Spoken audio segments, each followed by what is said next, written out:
வணக்கம். இது யூட்டன். நான் ராமசாமி ஜெயபிரகாஷ். மக்களவைத் தேர்தல் 7 கட்டங்களாக வாக்குப்பதிவெல்லாம் நடந்து இப்போ ஒரு வழியாக முடிஞ்சிருச்சு. வாக்கு எண்ணிக்கை அப்படின்றது நடக்க இருக்குது. இந்த வீடியோ நீங்கள் பார்க்குறப்ப சில மணி நேரங்கள் கூட இருக்கலாம், அல்லது ஆல்ரெடி வாக்கு எண்ணிக்கை தொடங்கிய கூட இருக்கலாம். ஆனால் இதில் ரொம்ப முக்கியமாக கவனிக்க வேண்டியது என்ன அப்படின்னா, கருத்து கணிப்பு.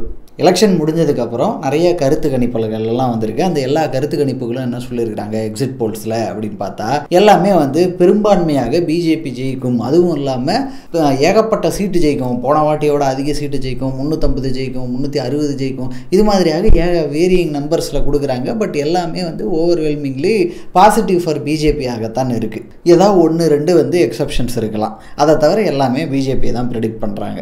அதுவே தமிழ்நாட்டில் இருந்து நிறையா மூத்த பத்திரிகையாளர்கள் முதற்கொண்டு அரசியல் விமர்சகர்கள் முதற்கொண்டு இது மாதிரியாக நிறைய தரப்பு மக்கள் எல்லாருமே சொன்னது என்ன அப்படின்னா, பிஜேபி 200 தாண்டாது, 220 தான் வரும், 180 தான் வரும், 190 தான் வரும், இது மாதிரியாக ஆர்வம் சொல்லிக்கிட்டே இருந்தாங்க. கிட்டத்தட்ட 2 மாதங்களாக தமிழ்நாட்டில் இதுதான் ஒரு பேசுபொருளாகவே இருந்தது. நிறைய பேர் சொன்ன தகவல் என்ன அப்படின்னா, கண்டிப்பாக பிஜேபி எல்லாம் இல்லைங்க, எகிரி அடித்த டெல்லி, எகிரி அடித்த ராகுல், பாய்ந்து அடித்த அரவிந்த் கெஜ்ரிவால், இது மாதிரியாக எல்லாம் தமிழில் வச்சு நிறைய பேர் ஃபயர் எல்லாம் விட்டுக்கிட்டு இருந்தாங்க.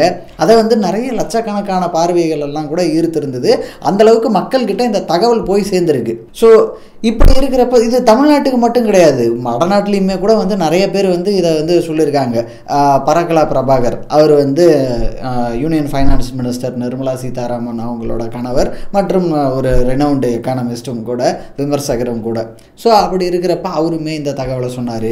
யோகேந்திர யாதவ் அவர் சொன்னார். இந்த ஒயரில் கூட இதை பற்றி ஒரு கட்டுரை எழுதியிருந்தாங்க. இது மாதிரியாக நிறைய பேர் இந்த தகவலை சொல்லியிருக்காங்க. பிஜேபி ஜெயிக்கிறதுக்கு வாய்ப்பில்லை, அப்படியே பிஜேபி சிங்கிள் லார்ஜஸ்ட் பார்ட்டியாக வந்தாலும் 220, 230, 240 இதுக்குள்ளே தான் நிறைய பேரோட ப்ரெடிக்ஷன்ஸ் இருக்குது. அதற்கும் குறைவாகவும் நிறையா இருக்கே தவிர அதை தாண்டி இருக்கிறது அப்படின்னு பார்த்தா ரொம்ப ரொம்ப ரேராக தான் இந்த மாதிரியான தரப்புகள் எல்லாம் சொல்லிக்கிட்டு இருந்தது.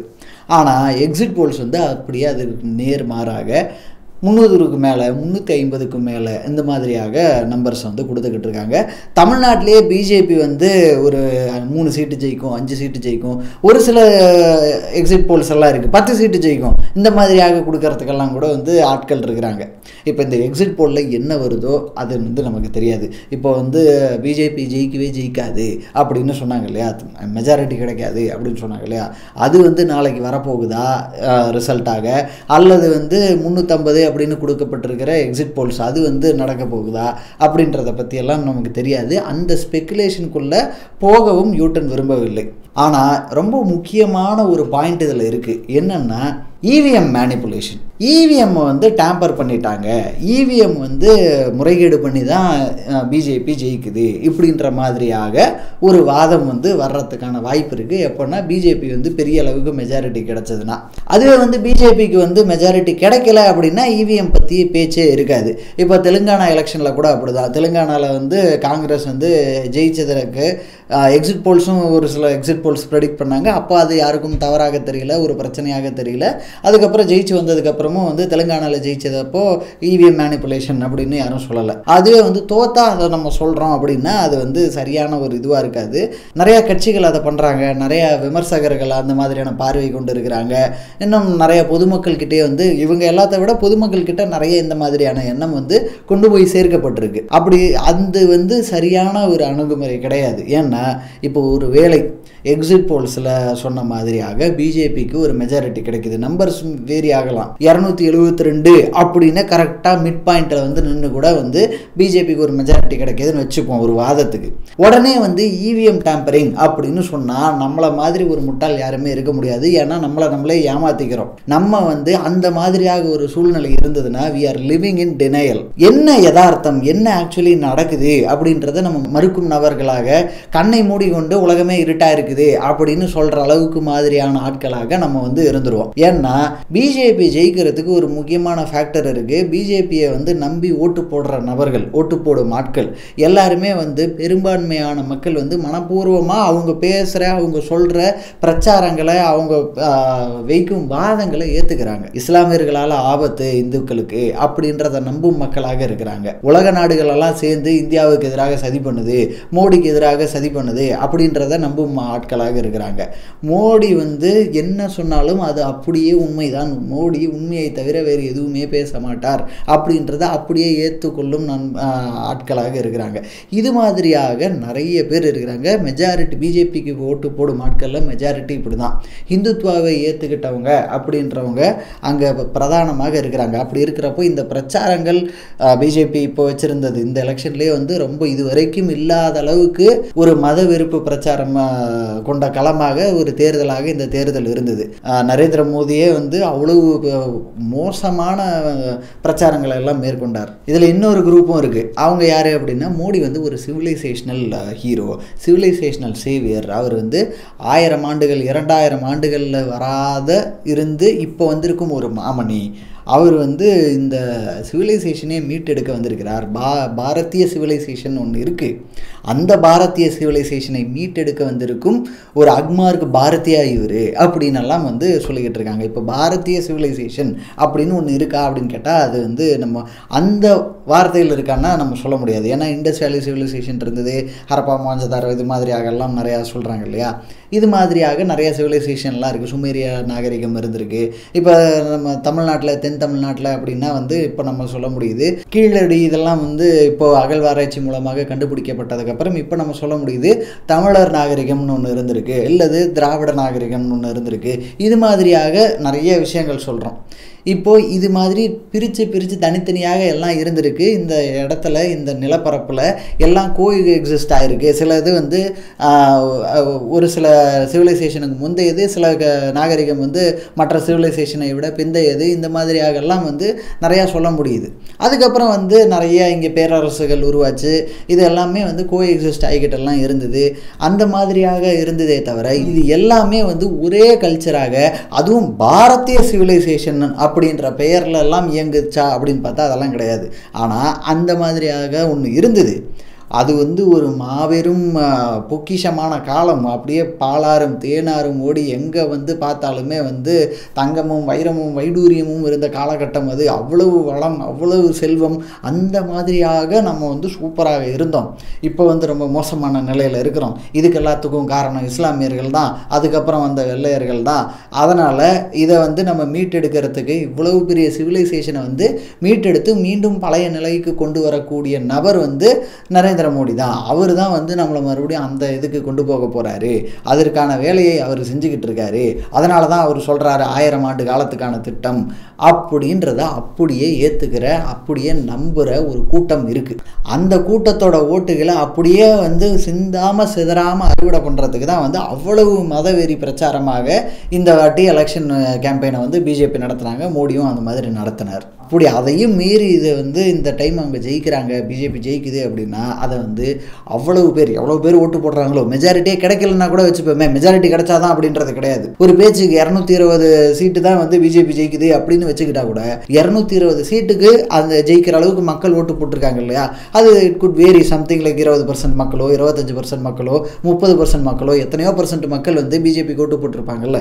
அவங்க எல்லாருமே இந்த ஐடியாவுக்கு தான் வந்து ஓட்டு போட்டிருக்காங்க. இந்த பிரச்சாரத்துக்கு, இந்த மாதிரியான இந்துத்துவாவுக்கு, ஒரு இஸ்லாமிய வெறுப்புக்கு, இதை வந்து இதெல்லாம் தெரிஞ்சும் ஆமாங்க அதில் என்ன தப்பு இருக்குது, அப்படி பேசுறது சரிதான் அப்படின்னு ஓட்டு போட்டவங்க தான் வந்து இந்த தேர்தலில் ஓட்டு போடும் மக்களாக இருப்பாங்க. அப்படி இருக்கிறப்போ பிஜேபி ஜெயிக்குதோ அல்லது ஒரு 220 சீட்டு அந்த மாதிரியாக இல்லை கணிசமான சீட்டுகள் வாங்குது, சிங்கிள் லார்ஜஸ்ட் பார்ட்டியாக வருது அப்படின்னா அது எவ்வளவு பேர் ஓட்டு போட்டிருக்கிறாங்களோ அவ்வளவு பேர் வந்து மத வெறுப்பால் மூளை செலவை செய்யப்பட்டிருக்கிறார்கள்.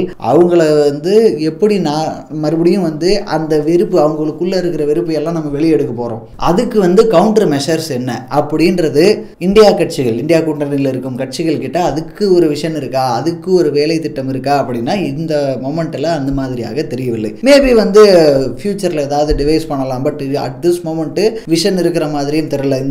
இந்த ஆஸ்பெக்டை பொறுத்த வரைக்கும் ஆட்சி அமைக்கிறதுக்கு அப்படின்னா அதுக்கெல்லாம் வந்து மேபி வந்து அவங்க எதிர்பார்க்கும்படியான நம்பர்ஸ் வந்ததுன்னா அதுக்கெல்லாம் வந்து வாய்ப்பு இருக்குது, பண்ணிட்டு போயிடுவாங்க, அதெல்லாம் பிரச்சனை இல்லை. பட் இந்த த்ரெட்டு கண்டினியூ ஆகிக்கிட்டே இருக்கும். இது வந்து அப்படியே தானாக டிசப்பியர் ஆகிடுமா அப்படின்னு கேட்டால் கிடையாது. ஒன்ஸ் ஒருவேளை பிஜேபி வந்து மெஜாரிட்டி கிடைக்கல, 240 சீட்லையோ 230 சீட்லையோ வந்து நின்று மற்ற இந்தியா அலையன்ஸ் பார்ட்டிஸ் எல்லாம் வந்து ஒருங்கிணைந்து ஆட்சியை அமைத்து விட்டார்கள் அப்படின்றதுனாலேயே இந்த த்ரெட்டு ஒழிஞ்சிருமா அப்படின்னா அது வந்து இல்லை, மேலும் அதிகரிக்கிறதுக்கான வாய்ப்பு கண்டிப்பாக இருக்கு. மோடின்ற ஒரு தனிநபர் வந்து ஜெயிக்கிறார் இல்லை தோக்குறார், அவர் வந்து அரசியல் சினாரியோவில் இருந்து வெளியேறிட்டார் அப்படின்றத பொறுத்து இந்த வெறுப்பு கிடையாது. அது இல்லாமலும் இந்த வெறுப்பு இனிமேல் தொடரும். ஏன்னா இது வந்து அந்த அளவுக்காக ஒரு பெரிய ஒரு கிரிட்டிக்கல் மாஸை அடைஞ்சிருச்சு. சும்மா அப்படியே தானா எல்லாம் வந்து காணாமல் போயிடாது. இப்போ அந்த இடத்துக்கு மோடியை விட யார் இன்னும் அதிகமாக வெறுப்பு பேச்சு பேசுகிறாங்க, வெறுப்பு பிரச்சாரங்கள் பேசுகிறாங்க அப்படின்ற ஆட்களை அவங்க வந்து முன்னிறுத்த ஆரம்பிச்சிருவாங்க, அவங்கள வந்து தேர்ந்தெடுக்க ஆரம்பிச்சிருவாங்க. அந்த அளவுக்கு வந்து போலரைஸ்டாக மக்கள் இருக்கிறாங்க. அதுக்கு என்ன பதில், அதுக்கு கவுண்டர் என்ன? இப்போ இவ்வளோ பெரிய த்ரெட் இருக்கிறப்போ இதை வந்து ஹேண்டில் பண்ணுற அளவுக்கு அதற்கான யுக்திகள் இதெல்லாம் வந்து தயாராக இந்தியா கூட்டணி கட்சிகளாக இருந்தாலும் சரி அல்லது பொதுமக்களாக இருந்தாலும் சரி நம்ம எல்லாம் வந்து இதுக்கு தயாராக இருக்கிறோமா அப்படின்னு பார்க்குறது ரொம்ப முக்கியமான ஒரு தேவை. அதுக்கு வந்து நம்ம தயார்படுத்திக்கணும். இதில் கவனிக்க வேண்டிய இன்னொரு விஷயம் என்ன அப்படின்னா 2014 தேர்தல் அப்போ எல்லாருக்குமே தெரிஞ்சுது இந்த வாட்டி நிச்சயமாக ஒரு ஆட்சி மாற்றம் நடக்க போகுது அப்படின்ட்டு. அதே மாதிரி 2024 தேர்தலுக்கு இருக்கா அப்படின்னு பார்த்தா அந்த அளவுக்கு அப்போ வந்து யாரை கேட்டாலும் சொல்லுவாங்க, அரசியல் பற்றி அந்த அளவுக்கு புரிதல் இல்லாதவர்கள் இல்லைன்னா வந்து ஸ்கூல் காலேஜ் படிச்சுக்கிட்டு இருக்கிற அரசியல் விவரம் இல்லாத பசங்களுக்கு கூட வந்து அந்த தகவல் போய் சேர்ந்துருந்தது, இந்த வாட்டி ஆட்சி மாற்றம் நடக்க போகுதுன்ற மாதிரியாக. ஆனால் இந்த வாட்டி அப்படி இருக்கான்னா அந்த மாதிரி எல்லாம் இல்லை. இந்த வாட்டி வந்து ஒரு மாதிரி மியூட்டடாக தான் இருக்குது. அதிகபட்சம் ஆட்சி மாற்றம் வர்றதுக்கான காரணமாக என்ன சொல்லப்படுது அப்படின்னா ஒரு சைலண்ட் வேவ் இருக்குதுங்க அப்படின்ட்டு தான். இப்போ இந்த சைலண்ட் வேவ் வந்து மேபி வந்து உண்மையாக கூட இருக்கலாம். இன்னும் சில மணி நேரங்கள் தானே, எலெக்ஷன் ரிசல்ட் வரும்போது நமக்கு தெரிஞ்சிட போகுது. பட் ஒருவேளை அது வந்து உண்மையாக இல்லாத பட்சத்தில் பாஜகவிற்கு ஒரு 272 ப்ளஸ் ஏதாவது ஒரு நம்பர் கிடைக்குது அப்படின்னா, அவங்களுக்கு சிம்பிள் மெஜாரிட்டிக்கு அதுக்கு மேலே ஏதாவது கிடைக்குது அப்படின்னா உடனே வந்து இவிஎம்ஐ நம்ம ப்ளேம் பண்ணுறது, வாக்கு எந்திரங்களை வந்து இவங்க முறைகேடு பண்ணிட்டாங்க, அதில் வந்து நிறைய ஏதோ சிப்பு வச்சுட்டாங்க அப்படின்ற மாதிரியாக சொல்வது, இல்லை வந்து இதுவே வாக்குச்சீட்டு முறையில் நடந்திருந்தால் இந்த வாட்டி வந்து பிஜேபி ஜெயிச்சிருக்காது அப்படின்னு சொல்கிறதெல்லாம் வந்து ஒரு முழுமையான ப்ராப்ளமை நம்ம புரிஞ்சுக்காமல் ஒரு எளிய வழியாக எஸ்கேபிசம்க்கு நம்ம வந்து பலியாகிடுவோம். ஏன்னா வந்து பிஜேபி மற்றும் அதன் இந்துத்துவா, பிஜேபி ஆர்எஸ்எஸ் மற்றும் அதன் இந்துத்துவா வந்து பல்வேறு தளங்களில் வந்து செயல்படுறாங்க, ஒரு இடத்துல கிடையாது. இப்போ வந்து அரசியல் களத்தில் வந்து நேரடியாக மக்கள்கிட்ட என்ன மாதிரியான தகவல்களை கொண்டு போய் சேர்க்குறாங்க, எந்த மாதிரியான நரேட்டிவை எடுத்துகிட்டு போய் வைக்கிறாங்க அப்படின்றது ஒரு பக்கம். இன்னொன்று மதம் அடிப்படையில் இதை வந்து எப்படியாக அதற்குன்னு தனியாக அமைப்புகள் எல்லாம் வச்சுருக்கிறாங்க. அதுக்கு வந்து வெறும் மதம் அப்படின்றத வச்சே வந்து எப்படி மைக்ரோ டோசிங்காக வந்து ஒரு மத வெறியை ஏற்படுத்திக்கிட்டே இருக்காங்க. அவங்க பிஜேபி சொல்லும் ஒரு அரசியல் பிரச்சாரங்கள் வந்து ஒரு வாக்கு பதிவு அன்னைக்கு ரிஃப்ளெக்ட் ஆகிறதுக்கு என்ன முக்கியமான காரணமாக இருக்கும்? எல்லாருக்கும் வந்து ஊட்டப்பட்டிருக்கும் அதிகப்படியான மதவெறி. ஸோ இதுக்கு வந்து இன்னொரு தளத்திலேருந்து வேலை செய்கிறாங்க. அதுக்கப்புறம் அது இல்லாமல் மீடியாவிலேருந்து எல்லா விதமான அமைப்புகளையும் வந்து ஒரு கண்ட்ரோலில் வச்சுக்கிட்டு அதிலிருந்து இன்ஃபர்மேஷனை வந்து சென்சார் பண்ணுறாங்க. அவங்களுக்கு எதெல்லாம் தேவை, எதெல்லாம் வந்து போய் சேரணும் அப்படின்ட்டு இன்ஃபர்மேஷனை மீடியா மேனேஜ்மெண்ட் பண்ணுறாங்க. அப்படி மீடியா மேனேஜ்மெண்ட் பண்ணுறதுனாலையும் வந்து அவங்களுக்கு ஒரு பாசிபிலிட்டி போய் சேருது. இது மாதிரியாக பல்வேறு தளங்களில் வேலை செஞ்சு இந்துத்துவாவை எல்லாருக்கிட்டையும் கொண்டு போய் சேர்த்துக்கிட்டு இருக்கிறாங்க. அதை வந்து நிறைய மக்கள் வந்து ஏற்றுக்கிறாங்க. இப்போது 2014 2024 இந்த 10 ஆண்டு காலங்கத்தில் எந்த மாதிரியாகலாம் நம்ம நடந்திருக்கு அப்படின்னு பேசுகிறோம் இல்லையா? இதுக்கு அப்படியே ஒரு கிட்டத்தட்ட ஒரு நூற்றாண்டுக்கு முன்னாடி ஜெர்மனியில் என்ன மாதிரியாக இருந்தது? அப்போ வந்து ஹிட்லருக்கு ஏகப்பட்ட ஒரு ஆதரவு இருந்தது. ஜெர்மானிய மக்கள் வந்து ஒரு நம்மை காக்க வந்த ரட்சகர் வந்து ஹிட்லர் தான்ப்பா அப்படின்ட்டு எந்த விதமான சந்தேகம் சந்தேகமும் இல்லாமல் நம்பினாங்க. அந்த அளவுக்கு அவங்களுக்கு வந்து அந்த நாட்டுப்பற்று, நாட்டு வெறி இதெல்லாம் ஊட்டப்பட்டிருந்தது. குறிப்பாக யூதர்களுக்கு எதிரான ஒரு வெறி வந்து ஊட்டப்பட்டிருந்தது. இப்போ அந்த வெறியில் எல்லாமே சரிதான், இவங்க வந்து கண்டிப்பாக ஹிட்லர் வந்து நல்லவன் தான் அப்படின்னு மக்களை நம்பினாங்க, நம்ப வைக்கப்பட்டாங்க. அது மாதிரியாக ஒரு வேலை திட்டம் இங்கே நடந்துக்கிட்டு இருக்கு. அதற்காக ஒரு மிகப்பெரிய ப்ராபகேண்டா நடந்துக்கிட்டு இருக்கு. அங்கே கோயபல்ஸ் இருந்த மாதிரி இங்கே ஆயிரக்கணக்கான கோயபல்ஸ் இருக்கிறாங்க. தினசரி வந்து தகவல்களை வந்து பொய் செய்திகளை பரப்புவதற்கும் தவறான விஷயங்களை வச்சு மதவெறியை ஊட்டுவதற்கும் வந்து இங்கே அவ்வளவு கோயபல்ஸுகள் இருக்கிறாங்க. அப்படி இருக்கிறப்போ இதுக்கு எதிர்வினையும் வந்து அத்தனை தளங்களிலும் நடக்கணும். ஒன்று வந்து பண்பாட்டு தளத்திலையும் நடக்கணும், இன்னொன்று மதம்னா மதம் சார்ந்து எப்படியெல்லாம் அவங்க இயங்குறாங்க, மதம் சார்ந்தே அதற்கான கவுண்டர் மெஷர்ஸ் என்ன, அரசியல் களத்தில் அவங்களுக்கு கவுண்டர் மெஷர்ஸ் என்ன, மீடியா தளத்தில் அவங்க வந்து கண்ட்ரோல் பண்ணுறாங்க அதுக்கு கவுண்டர் மெஷர்ஸ் என்ன, ஒட்டுமொத்தமாக ஆர்எஸ்எஸ் ஆட்களை வந்து எல்லா விதமான ஆர்கனைசேஷன்லேயும் கோர்ட்டிலேருந்து சென்ட்ரல் ஏஜென்சிஸ்லேருந்து போலீஸ்லேருந்து எல்லா இடத்துலையும் பியூரோக்ராட்ஸ்லேருந்து எல்லா இடத்துலையும் வந்து ஆர்எஸ்எஸ் ஆட்கள் வந்து நிரப்பப்பட்டிருக்காங்க. ஆர்எஸ்எஸ் ஐடியாலஜி இருக்கிறவங்கள சின்ன வயசுலேருந்து ஊட்டி ஊட்டி வளர்த்து அவங்களுக்கு வந்து ஏதாவது ஒரு வகையில் வந்து இந்த இடங்கள்லாம் வந்து அவங்க கொண்டு போய் சேர்க்குறாங்க. இப்போது இதுக்கு கவுண்டர் மெஷர்ஸ் என்ன? இவ்வளவு வேலை செய்ய வேண்டிய தேவை இருக்குது. இதை எதையுமே செய்யாமல் இதனால் வந்து ஒரு தேர்தல் முடிவு வருது இல்லையா, அதை வந்து அதில் நம்மளோட பிளேமை எடுத்துக்காமல் ஒரு எஸ்கேபிசம்க்கு சொல்லப்படும் வார்த்தையாக மட்டும்தான் இவிஎம் இருக்கும். அட்லீஸ்ட் இந்த தேர்தலுக்கு இவிஎம் வந்து ஒரு மிகப்பெரிய ஃபேக்டராக இருக்குமா, இவிஎம் மாஸ் மேனிப்புலேஷன் பண்ணியிருக்காங்களா அப்படின்னா இந்த தேர்தலுக்கு அட்லீஸ்ட் கிடையாது. மேபி மறுபடியும் பிஜேபி வந்து ஒரு ப்ரூட் மெஜாரிட்டியில் வந்து இன்னும் ஒரு 5 வருஷம் ஆட்சியிலே இருந்து இப்போது வந்து ஓரளவுக்கு எல்லாத்தையுமே கண்ட்ரோல் வச்சுருக்காங்க. அப்போ அப்சல்யூட் கண்ட்ரோல், எதிர்த்து பேசுவதற்கு கூட நாதி இல்லை அப்படின்ற அளவுக்கு கொண்டு போய் ஒரு சின்ன துரும்பு கூட வந்து அவங்கள மீறி நடந்துராது அப்படின்ற மாதிரியான சூழ்நிலை ஏற்பட்டுருச்சு அப்படின்னா மேபி அடுத்த தேர்தலுக்கு இந்த இவிஎம் மேனிப்புலேஷன் எல்லாம் நடக்கிறதுக்கான வாய்ப்புகள் இருக்குது. ஆனால் இந்த தேர்தலுக்கு நம்ம இதை வந்து ஒரு சாக்காக நம்ம கொடுக்குறோம் அப்படின்னா நம்மை ஏமாற்றிக் கொள்கிறோம் அப்படின்றது தான் அர்த்தமாகும். அதனால் எந்த மாதிரியாக ரிசல்ட் வந்தாலும் சரி இவிஎம் மேனிப்புலேஷன் அப்படின்றது வந்து நம்ம உடனே ஈஸி வே அவுட்டாக அதை நம்ம எடுத்துக்கக்கூடாது. ஏன் இதை வந்து அவ்வளவு இதுவாக சொல்கிறேன், அவ்வளோ அழுத்தமாக மறுபடியும் சொல்ல தேவை இருக்குது அப்படின்னா, இவிஎம்மை பற்றி அரசியல் கட்சிகளாக இருந்தாலும் சரி, இல்லை விமர்சகர்களாக இருந்தாலும் சரி, இல்லை பொதுமக்களாக இருந்தாலும் சரி, எல்லாருமே வந்து இவிஎம் மேனிப்புலேஷன் பற்றி தொடர்ச்சியாக பேசுகிறாங்க. அது வந்து அதுக்கு முக்கிய காரணமாக நிறைய பொய் செய்திகளும் உலவிக்கிட்டு இருக்கு. இப்போது நிறைய பொய் செய்திகள் வந்து எந்த மாதிரியாக வந்ததுன்னா, இவிஎம் மெஷினை எல்லாம் வந்து அந்த தேர்தல் அதிகாரிகளுக்கு ட்ரைனிங் கொடுக்கறதுக்கு எடுத்துகிட்டு போனாங்க. அப்படி ட்ரைனிங் கொடுக்கறதுக்கு எடுத்துகிட்டு போன இவிஎம் மெஷின்களை எல்லாம் வந்து ஃபோட்டோ பிடிச்சி வீடியோ பிடிச்சி பாருங்கள் இவிஎம் மேனிப்புலேஷன் நடக்குதுன்ற மாதிரியாக நிறையா பொய் செய்திகள் உலாவலுக்கு வந்தது. நம்ம கொஞ்சம் ஃபேக்ட் செக்கும் பண்ணியிருந்தோம் அதை பற்றி எல்லாம். அதே மாதிரியாக இதற்கு முந்தைய காலகட்டத்தில் இதற்கு முந்தைய தேர்தல்களில் ஏதாவது ஒரு இடத்துல இவிஎம் வந்து டிரான்ஸ்போர்ட் பண்ணிக்கிட்டு இருக்கிறப்போ இல்லை ஏதாவது ஒரு வகையில் இவிஎம் வந்து மிஸ்ஹேண்ட்லிங் பண்ண பழைய வீடியோக்கள் எல்லாம் இருக்குது இல்லையா, இந்த தேர்தலுக்கும் அதுக்கு சம்மந்தமே இல்லை.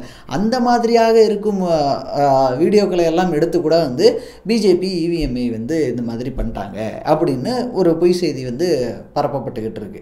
இன்னொன்று, எந்த ஆதாரமும் இல்லாமல் இவிஎம் எல்லாத்துலேயும் வந்து சிப் இருக்குது, அதை வச்சு இப்படி மாற்றிடுவாங்க அப்படி மாற்றிடுவாங்க அப்படின்ற மாதிரி எல்லாமும் கதைகள் சொல்லப்படுது. ஆனால் இது யாருமே இன்னும் வந்து டெமான்ஸ்ட்ரேட் பண்ணி காமிக்கலை. ஒரு மாஸ்கேலில் இது சக்ஸஸ்ஃபுல்லாக பண்ணிட முடியும், அதற்கான வழிகள் எல்லாம் இவையெல்லாம் தான், இப்படி தான் இதை மேனிப்புலேட் பண்ணுறாங்க அப்படின்றத யாருமே வந்து அந்த மாதிரியாக சந்தேகத்திற்கு இடமின்றி எல்லாம் யாரும் ப்ரூவ் பண்ணலை. ஏன்னா அதில் வந்து அந்தளவுக்கான ஸ்கோப் இல்லை அப்படின்றது தான் இன்றைக்கி தேதிக்கு யதார்த்தமாக இருக்குது. அதனால் தேர்தல் முடிவுகள் எப்படி வந்தாலும் சரி, ஏன்னா நம்ம இப்படி தான் வரும்னு ப்ரெடிக்ட் பண்ணுறது நம்ம வேலையில், அந்த ஸ்பெகுலேஷனுக்குள்ளே நம்ம போகிறதும் இல்லை. அந்த முடிவு எப்படி வந்தாலும் சரி, அதில் எதனால் இந்த முடிவு வந்திருக்கு அப்படின்றத ரொம்ப ப்ராக்டிக்கலாக ரொம்ப அப்ஜெக்டிவாக அணுக வேண்டிய தேர்தல் இது. ரொம்ப முக்கியமான காலகட்டத்தில் நாம் இருக்கிறோம். நம்ம வந்து ஒருவேளை நம்ம எதிர்பார்க்கும்படியான தேர்தல் முடிவுகள் வரவில்லை அப்படின்றதுனாலேயே இவிஎம்ஐ ப்ளேம் பண்ணுறதுன்ற மாதிரியாக போனோம்னா மறுபடியும் அதே தப்பு நடக்கும். மறுபடியும் நம்ம வந்து என்ன ப்ராப்ளம்ன்றதை அட்ரஸ் பண்ணாமல் வேறு பக்கத்தில் ஓடிக்கிட்டு இருப்போம். அங்கே வந்து பிரச்சனைகள் வந்து நாளுக்கு நாள் வந்து இன்னும் அதிகமாக வேரூன்றிக்கிட்டே இருக்கும். நன்றி.